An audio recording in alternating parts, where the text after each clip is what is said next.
बिस्मिल्लाहिर्रहमानिर्रहीम। कब्र की पहली रात में क्या होता है?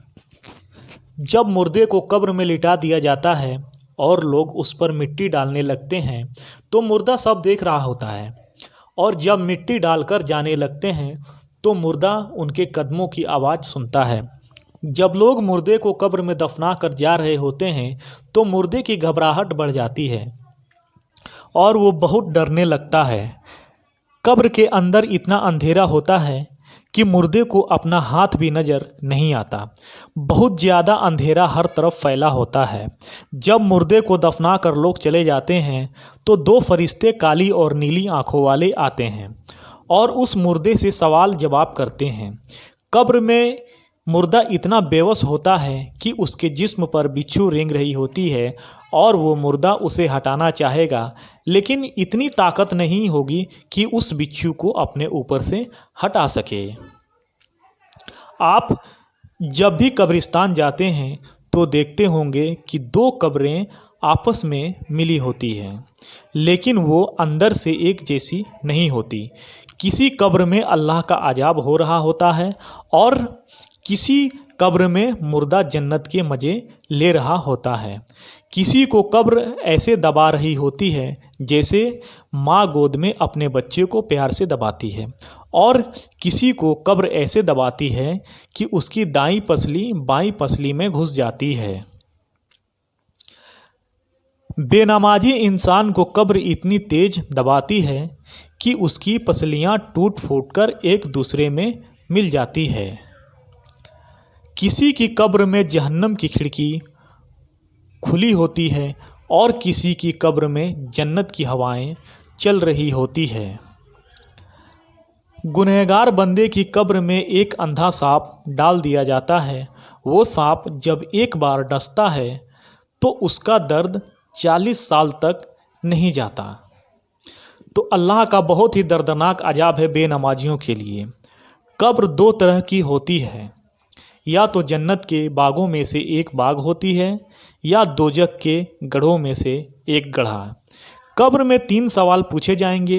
फरिश्ते पूछेंगे कि तुम्हारा रब कौन है? जो नेक होगा वो कहेगा कि मेरा रब अल्लाह है, और जो बुरा होगा वो कहेगा कि हाय अफसोस मुझे पता नहीं। फिर फरिश्ते द्वारा सवाल पूछे जाएंगे कि तुम्हारा दीन क्या है?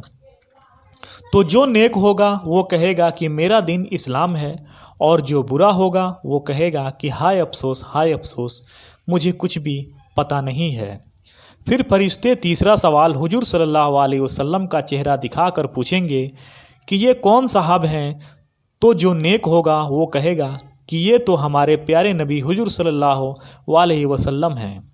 और जो बुरा इंसान होगा उससे फरिश्ते पूछेंगे कि ये कौन साहब हैं? तो वो कहेगा कि हाय अफसोस मुझे कुछ भी पता नहीं है।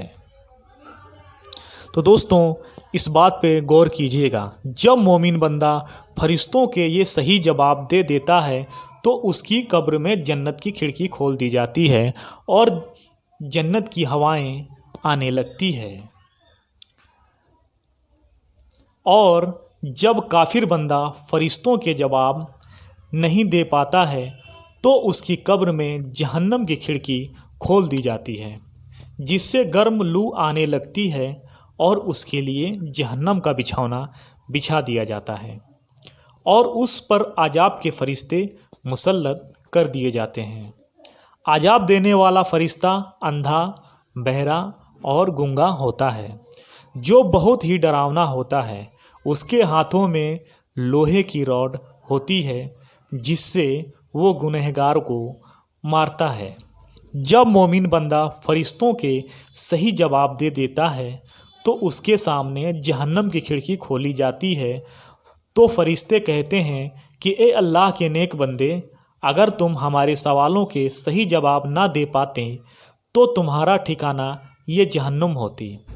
जब काफिर बंदा फरिश्तों के सवालों का जवाब नहीं दे पाता तो उसकी कब्र में जन्नत की खिड़की खोली जाती है और फरिश्ते कहते हैं कि देख तूने किया खोया क्या खो दिया है। अगर तू दुनिया में अल्लाह पर और उसके रसूल पर ईमान ले आता तो तेरा ठिकाना यही जन्नत होती। फिर मोमिन बंदे की कब्र को 70 गज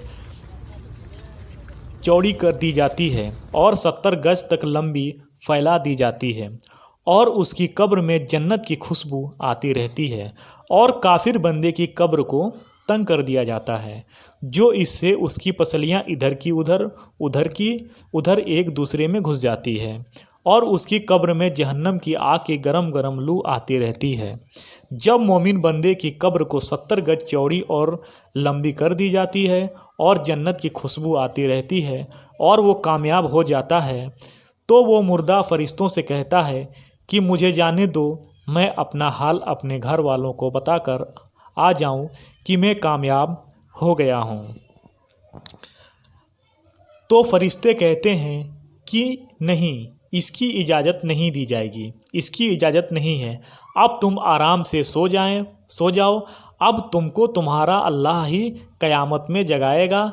और फिर वो मुर्दा आराम से सो जाता है और गुनहगार बंदे का बहुत बुरा हाल होगा।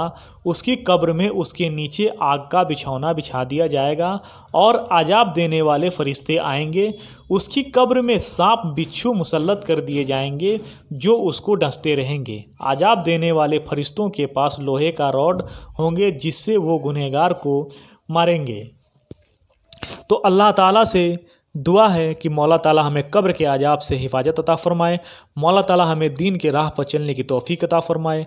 मौला ताला जो भी इस दुनिया से हमारे घरों में बूढ़े बच्चे मर्द औरत मोमिनीन मोमिनात गुजरे हैं, उनकी कब्र में रहमत की बारिश बरसा, उन सबको जन्नतुल फिरदौस में आला से आला मकाम अता फ़रमा। मौला ताला से दुआ है कि कहने और सुनने से ज़्यादा इस बात पर अमल करने की तौफीक और रफ़ीक अता फ़रमाए। आमीन सुम्मा आमीन। अस्सलामु अलैकुम।